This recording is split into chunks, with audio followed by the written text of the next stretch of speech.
Baik, saya mulai. Assalamualaikum warahmatullahi wabarakatuh. Pada pertemuan pada hari ini kita akan membahas mengenai teknik pembuatan legal opinion dan menjawab pertanyaan.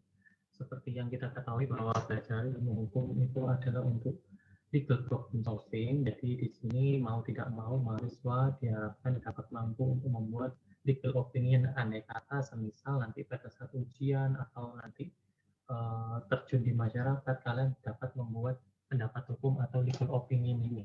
Dan di akhir sesi juga akan dijelaskan sedikit bagaimana cara menjawab pertanyaan-pertanyaan andai kata di sini kalian kesulitan dalam menerapkan poin-poin bagaimana cara untuk menjawab pertanyaan yang diberikan oleh dosen, dan ini berlaku untuk bisa jadi ya berlaku secara umum gitu ya. Jadi sepanjang kalian adalah mahasiswa fakultas hukum, jadi mungkin step-step ini akan berguna ke depannya gitu ya, untuk memudahkan kalian juga gitu ya.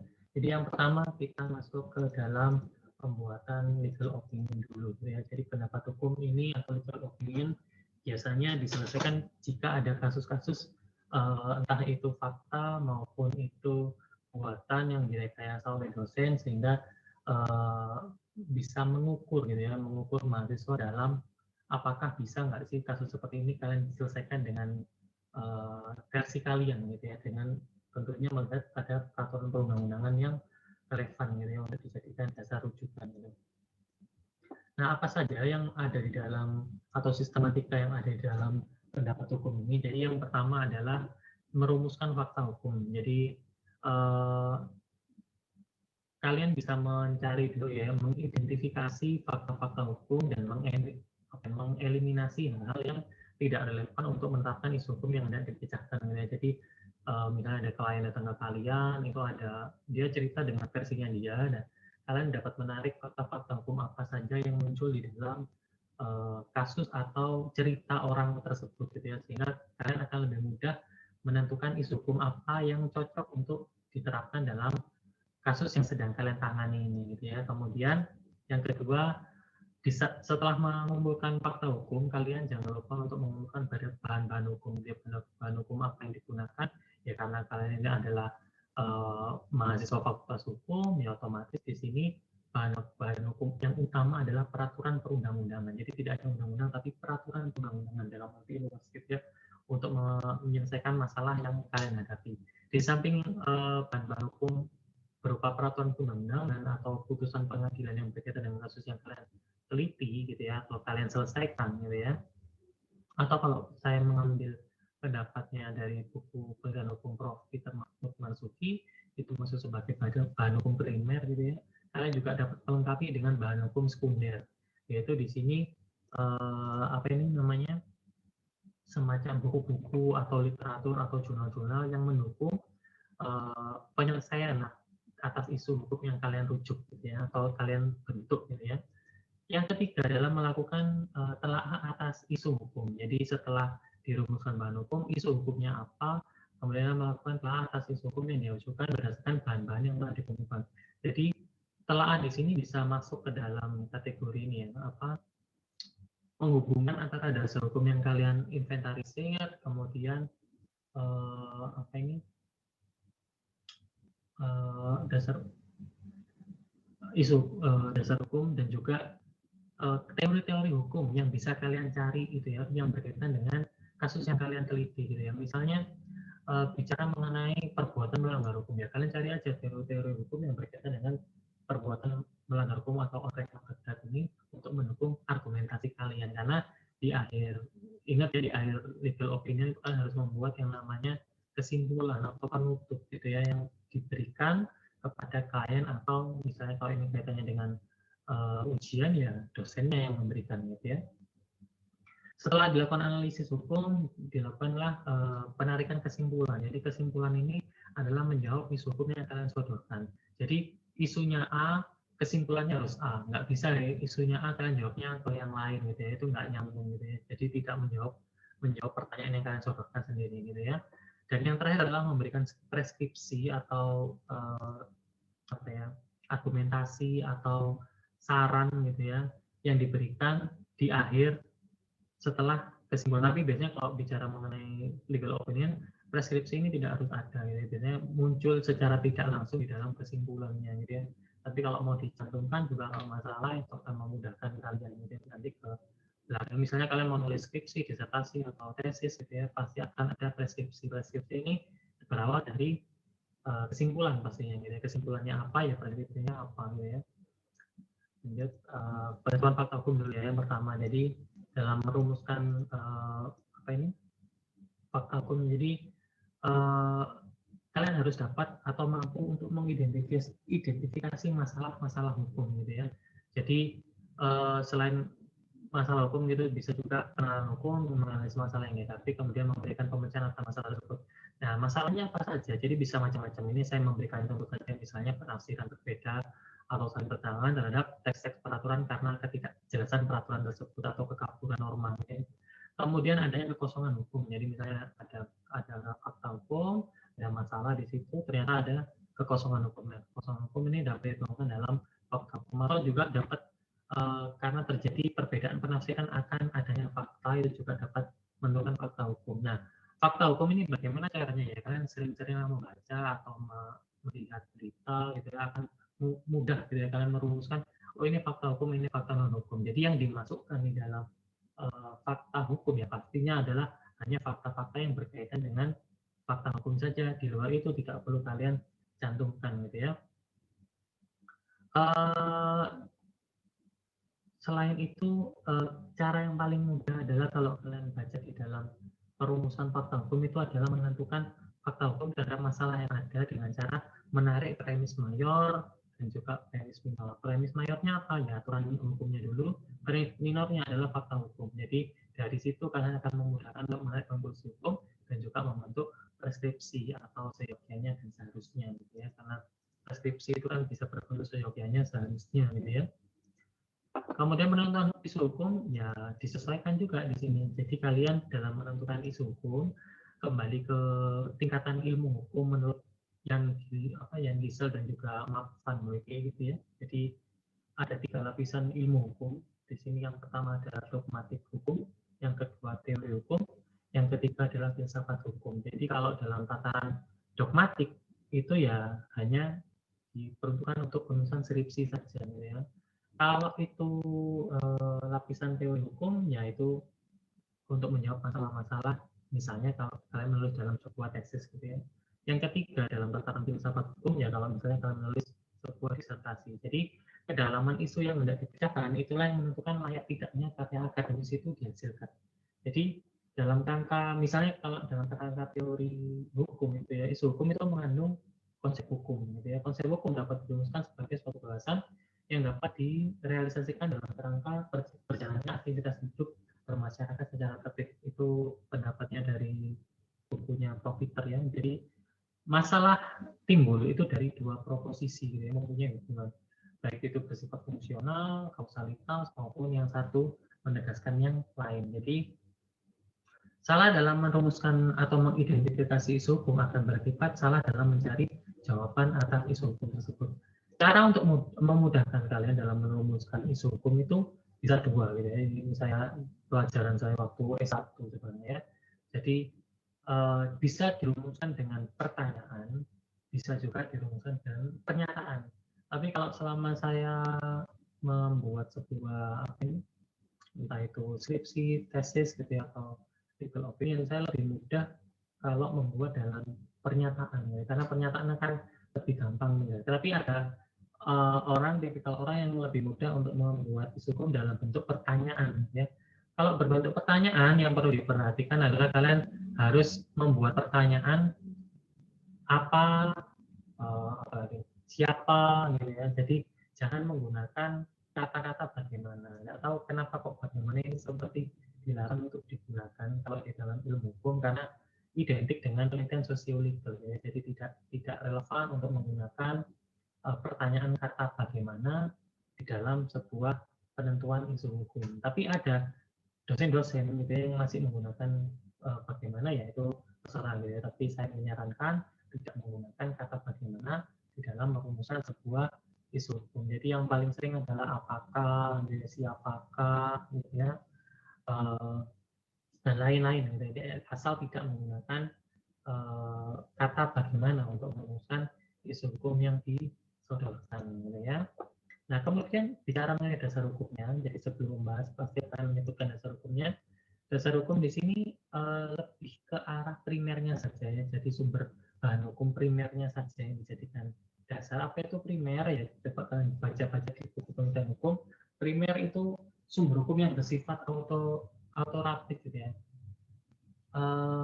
Biasanya dapat dijumpai di peraturan perundang-undangan, dan juga kalau bisa bicara mengenai putusan pengadilan, ya putusan pengadilan itu dapat sebagai sumber bahan hukum primer. Tapi kalau yang sekunder itu tidak harus ada ya. Jadi malah kalau saya bicara primer ini, putusan pengadilan malah tidak muncul di dalam dasar hukumnya.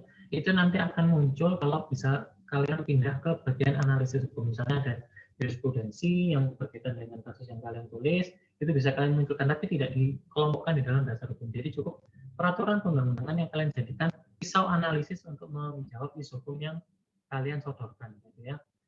Sedangkan untuk bahan hukum sekunder itu misalnya seperti buku-buku, jurnal, proceeding, kamus, atau apalah yang lainnya ya, sumber bahan hukum skripsi, tesis, disertasi yang dijadikan rujukan, itu tidak perlu dicantumkan di dalam dasar hukum. Jadi di sini bisa kalian munculkan itu semua di dalam analisis hukumnya. Jadi tidak apa ini namanya tidak muncul tiba-tiba ini gitu, tidak perlu ya. Jadi itu akan memakan banyak waktu dan itu tidak lazim dimasukkan dalam sebuah pendapat hukum, gitu ya. Kemudian analisis hukum. Jadi analisis hukum ini jangan lupa untuk menghubungkan dasar hukum yang kalian inventarisir tadi itu dengan menghubungkan teori hukum yang relevan yang berkaitan dengan isu hukum yang kalian teliti. Jadi kunci utama sebenarnya ada di analisis hukum. Jadi kalian salah menetapkan ini akan berakibat fatal kepada kesimpulan yang kalian rumuskan, gitu ya. Jadi hati-hati dalam membuat analisis hukum, kalian harus menghubungkan antara dasar hukum yang kalian rumuskan dengan isu yang kalian sodorkan. Jadi dengan ini akan menimbulkan satu sinergi, gitu ya, sinergi. Jadi tidak kemana-mana pembahasannya, gitu ya. Jadi langsung tak selesai, gitu ya. Kemudian sumber rujukan teori-teori yang bisa kalian gunakan sebenarnya bisa dari buku-buku, bisa dari tulisan-tulisan, gitu ya. Kalau misalnya itu berupa cetakan, gitu ya. Tapi kalau misalnya kalian kesulitan untuk misalnya tidak punya dana untuk melakukan pencarian rujukan, ya bisa di belakang ini ya, di belakang saya ini adalah merupakan rujukan-rujukan yang insya Allah gratis, gitu ya, tidak ada yang berbayar, jadi open access semua. Jadi bisa dari Libs UNER, itu bisa kalian gunakan fasilitasnya di situ, atau misalnya kalian menggunakan koleksi khusus bisa juga digunakan Google Scholar. Jadi kalian cari mulai scholar.google.com, gitu ya. Jadi cari yang berkaitan dengan apa yang kalian mau pecahkan, gitu ya. Itu akan memudahkan kalian. Itu gratis juga kalau Google Scholar. Kemudian Scopus, kalau misalnya kalian punya tulisan-tulisan yang berbahasa Inggris atau teori-teori di luar yang menggunakan Scopus, juga bisa dijadikan rujukan. Tinggal aja klik scopus.com, ya. Nanti cari kata kuncinya apa yang kalian perlukan, nanti akan muncul di mesin otomatisnya. Kemudian kalau misalnya tulisan-tulisan yang berbahasa Indonesia, biasanya saya mencarinya di dalam Garuda Dikti, gitu ya. Garuda Dikti apa ini sumbernya? Saya nggak hafal ini ya. garuda.ristekdikti.go.id, gitu ya. Jadi kalian cari di Google aja Garuda Dikti, nanti jurnalnya apa, atau misalnya mau nyari orangnya, gitu juga bisa ya, berdasarkan orangnya atau berdasarkan topiknya, itu bisa yang muncul, gitu ya. Ini gratis juga, kecuali ada bagian-bagian misalnya kayak perpustakaan di UGM misalnya itu ada terkunci, gitu ya, bisa. Tapi kalau misalnya kebanyakan itu adalah open access. Kalau kalian lebih mudah adalah dalam mencari rujukan itu cari aja nanti di centang itu yang open access jurnal, gitu ya. Itu akan munculkan yang semua open access. Kalau nggak open access ya otomatis nggak masuk dalam ini ya. Jadi filternya di situ ya. DOAJ ini juga sering saya gunakan, gitu ya. Jadi jurnal-jurnal yang berkaitan ini bahasa Indonesia, bahasa Inggris atau bahasa lain, itu juga bisa masuk di dalam DOAJ atau RG, gitu ya. Memudahkan kalian. Jadi intinya adalah sumber-sumber ini memudahkan kalian dalam menulis sebuah entah itu skripsi, disertasi, tesis atau tugas-tugas yang berkaitan dengan yang diberikan oleh dosen. Ya. Ada PubMed, ada Biomed, itu juga ada bagian yang kalau misalnya bicara mengenai social science ya, ini masuk di sini ya. Saya keliru ngomong social science dan apa kelirunya. Social science karena di dalam kategorinya itu tidak ada, mungkin ada ya yang menyebut langsung law gitu ya, tapi kalau di dalam rujukan-rujukan ini itu agak sulit gitu kalau kalian mencari langsung law. Jadi langsung ke bagian social science, nanti baru diklik law gitu ya. Nggak tahu kenapa kok law di ini dimasukkan social science, tapi kalau kalian baca di bukunya Peter Mahmud Masuki kan ilmu hukum itu merupakan ilmu yang sui generis gitu ya. Dia tidak dapat dimasukkan kelompok sosial, tidak dapat dimasukkan kelompok sains. Jadi dia berdiri sendiri. Tapi kalau misalnya kalian cari di sini, di yang saya tunjukkan ini di belakang ini, itu kalian harus masuk ke social science baru memunculkan apa ini namanya law gitu ya. Ya caranya kalian yang gimana ya. Seperti itu ya. Kemudian kesimpulan, jadi kesimpulan di sini juga to the point saja gitu ya, karena tadi sudah kalian bahas di analisis hukum, to the point aja, isunya apa langsung jawabannya apa, itu akan lebih memudahkan gitu ya. Intinya adalah kesimpulan itu adalah tidak berbelit-belit gitu ya, jadi apa yang kalian tanyakan itu langsung dijawab gitu ya, jadi tidak perlu menjelaskan lebih, oh ini itu terlalu buang waktu. Jadi kesimpulan itu bisa hanya dirumuskan dalam satu kalimat katanya. Cuma kalau saya agak kesulitan karena kita masuk ke hukum, jadi masih bersinergi antara kalimat yang satu dengan yang lain. Kesimpulan itu ya paling mentok 5 kalimat lah. Itu udah kebanyakan kalau menurut saya ya. Jadi apa yang ditanyakan langsung dijawab gitu ya. Nanti kalau misalnya kalian menimbulkan isu hukumnya 2, ya isu 2 kesimpulannya harus 2. Isunya ada 3, ya kesimpulannya harus ada 3 gitu ya. Tidak misalnya isu hukumnya 1 kesimpulannya isu hukumnya 1 kesimpulannya ada 5 gitu ya. Kebanyakan ya kan tidak menjawab jadinya ya. Isu hukumnya 2 ya jangan lebih dari 2. Kadang kalau saya lihat itu kalau misalnya kata yang uji skripsi tesis gitu ya, isunya 2 tapi kesimpulannya ada 3, ada 5 gitu ya. Ngapain ini ikut yang mana gitu ya. Mungkin ambigu itu mending dijadikan 1 gitu ya. Isunya 1 ya kesimpulannya 1, isunya 2 ya kesimpulannya 2 gitu. Nggak berlebihan gitu ya. Kemudian preskripsi ya kembali ke ini namanya karakteristik dari ilmu hukum itu sendiri gitu ya. Jadi memberikan argumentasi yang telah dibangun di dalam kesimpulan gitu ya. Jadi preskripsi ini kalau mau dimasukkan dalam skripsi tesis disertasi itu bisa masuk dalam kategori saran gitu ya. Jadi pemberian seyogianya atau seharusnya gitu ya. Jadi harus jelas siapa yang diberi saran atau preskripsi dan apa isinya gitu ya. Seyogianya apa, seharusnya bagaimana gitu ya. Jadi dengan adanya preskripsi ini menunjukkan bahwa ilmu hukum itu sebagai ilmu yang bersifat preskriptif dan juga terapan. Jadi maksudnya apa? Kalau ilmu hukum sebagai ilmu yang bersifat preskriptif itu ilmu hukum mempelajari tujuan hukum, nilai-nilai keadilan, validitas aturan hukum, norma-norma hukum, konsep-konsep hukum gitu ya. Kalau misalnya ilmu sebagai ilmu terapan, jadi ilmu hukum itu menetapkan standar prosedur, operasional ya, ketentuan-ketentuan, rambu-rambu dan juga guidance gitu, guidance dalam melaksanakan aturan hukum. Jadi yang perlu diingat di sini adalah dalam memberikan persepsi, peneliti itu harus menjaga integritasnya gitu ya, sebagai seorang akademisi. Jadi kalian kan akademisi nih, masih dalam kategori akademisi gitu ya. Oleh karena itu dalam memberikan preskripsi yang berupa rekomendasi gitu ya, harus benar-benar sesuai dengan kaidah ilmuannya. Jadi peneliti itu misalnya ada kasus ini, kalian harus bisa memisahkan dari kepentingan-kepentingan yang terlibat di dalam kegiatan penelitian itu. Jadi fokus, jadi sesuai dengan keilmuannya, tidak by order gitu ya. Jadi sesuai dengan keilmuannya. Oh ini seperti ini. Jadi tak itu tidak mengikuti ini kayak tidak independen gitu ya. Jadi hati-hati dalam merumuskan sebuah preskripsi. Tapi kalau misalkan menulis sebuah legal opinion, preskripsi ini tidak harus ada gitu ya. Jadi cukup di kesimpulan selesai. Tapi ada juga akademisi lain juga mewajibkan, tapi kalau saya tidak harus ada. Tapi kalau kalian tulis sebuah skripsi, disertasi, tesis, itu mau tidak mau harus membuat preskripsi, gitu ya.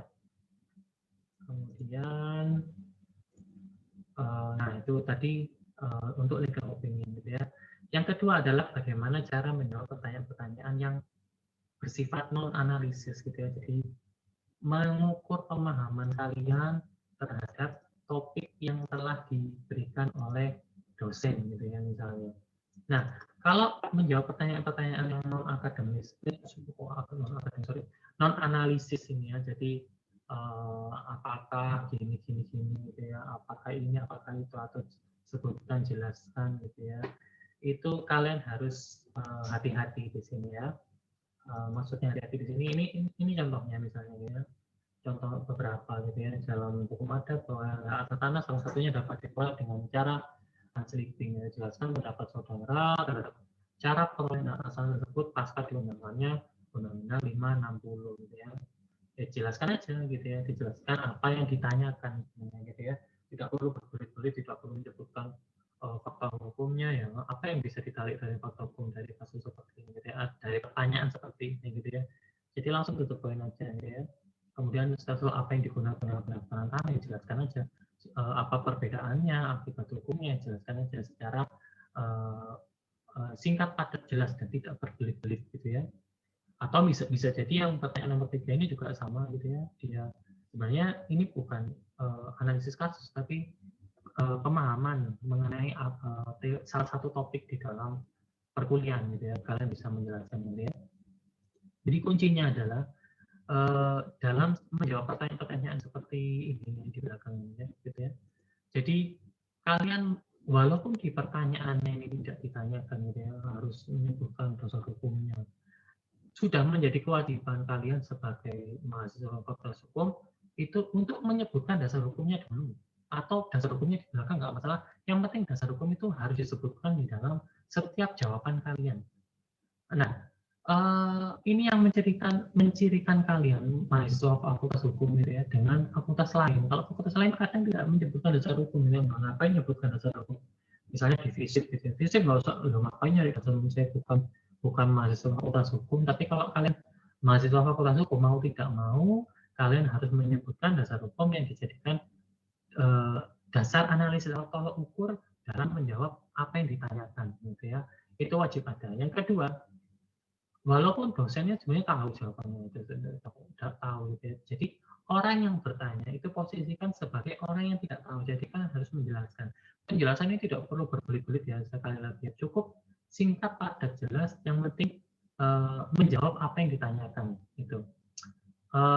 Kalau misalnya kalian menggunakan ini ya, apa namanya, sistem e-learning gitu ya, e-learning itu juga ada batasan. Dosen itu pasti menentukan berapa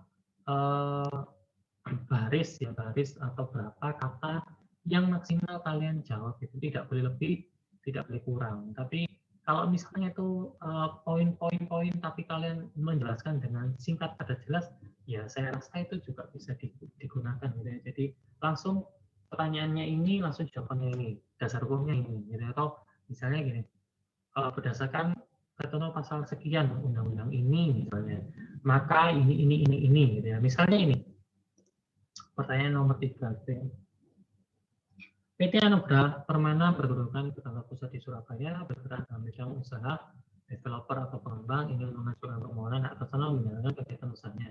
Seandainya Anda selaku pejabat yang berwenang, jadi kita sebagai pejabat yang menerbitkan ya, jenis hak atas tanah apa yang sesuai untuk PT Anugrah Permana dan prosedur pengelolaan atas tanahnya. Kalau misalnya dibutuhkan biasanya, kalau prosedur itu ya mekanismenya seperti apa ya, tapi nggak masalah gitu ya.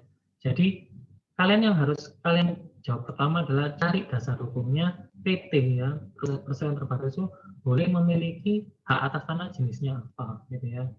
Mana diatur ya, cari aja di Undang-Undang Pokok Agraria Nomor 5 atau 60.